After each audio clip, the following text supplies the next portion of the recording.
Hello guys, welcome bank to our YouTube channel. So guys, कैसे हैं आप लोग? आई होप आप लोग भले चंगे होंगे, सुरक्षित होंगे, सेफ होंगे। सो गाइस, आज हम आपके लिए नया सॉन्ग लेकर आए हैं, नया वीडियो लेकर आए हैं। वो है पवन सिंह जी का पीली पुदीनिया। उससे पहले देखते guys comment of the day. जो ये बार बार भूल जाती है, इनको याद दिलाने का कोई मतलब नहीं, बार बार भूल जाती है। तो So guys, जैसे कि इनका आया था ले लो पुदीना, तो ये पीली पुदीना। तो देखते गाइस ये सॉन्ग कितना धमाल मचा रहा है। आप जब सीट तक बेल्ट बांध दीजिए, चैनल सब्सक्राइब कीजिए और बेल आइकन को ऑल पे कर लीजिए। और मुझे इंस्टा पे फॉलो कर लीजिए। इस वीडियो स्टार्ट करते हैं। Let's get started. पीली पुदीना। अब सुने के होई भोजपुरी गाना, बस बजे के चाही गाना। Power star Pawan Singh.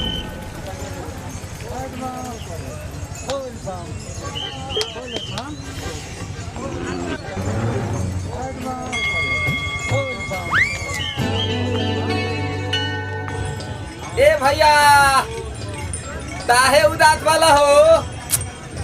का कोही रे, देखना बड़ी लाइन लगल बा। लाइन लगल बा तो दा ना, तू है भिरिया में दल चढ़ा दो। उजा जल चढ़ता कि भांग चढ़ता?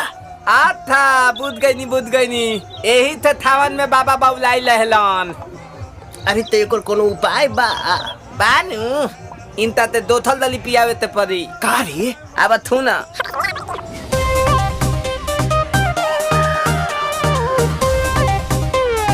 हर हर बम बम।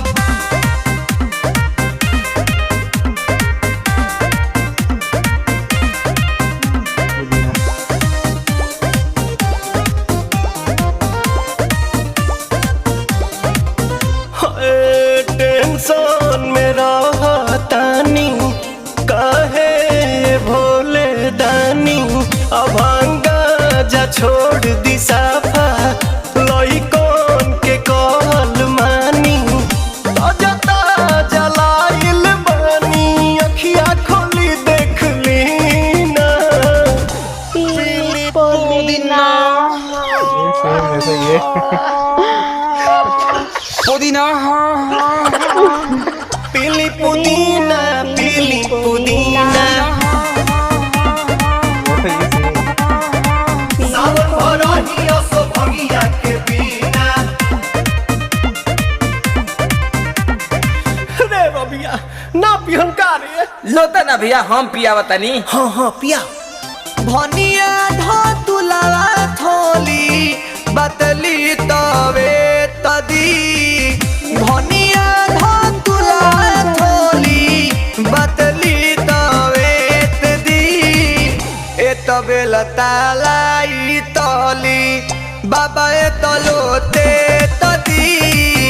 ए तबे लतालाई तली बेलूरा ताता तली। जानतानी बाबा रउआ भंगिया के बिना काम न चलेला एको दिन राम। तनी का ख्याल करी, सेवा के अपना हो चढ़ल बाटे सावन के महीना राम। रुको भौजी, ये लोग के समझावा तनी। अरे झूठो के भीड़ बाड़ा कइले हो, सभे के बाड़ा झुरइले हो। झूठो के भीड़ बाड़ा कइले हो, सभे के बाड़ा झुरइले हो।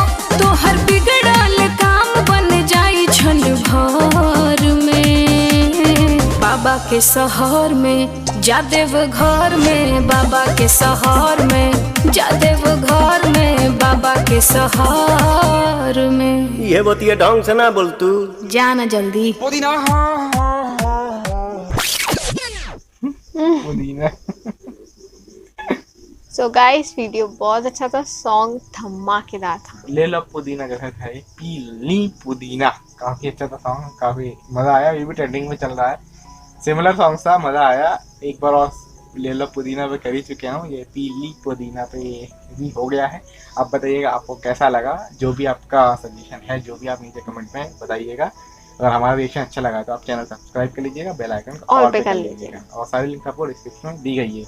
तो और अपना कोई सजेशन देना चाहते हैं आप, या कोई वीडियो पे रिएक्शन देना तो हमें चाहते हैं, इंस्टा पे या फिर कमेंट में मैसेज कर आप सकते बता सकते हैं कि आप इस पे रिएक्शन लाएं, उस पे रिएक्शन देंगे। तो गाइस हैं। मिलते हैं नेक्स्ट वीडियो में। जब तक के लिए गुड नाइट, शुभ रात्रि एंड शब्बा खैर।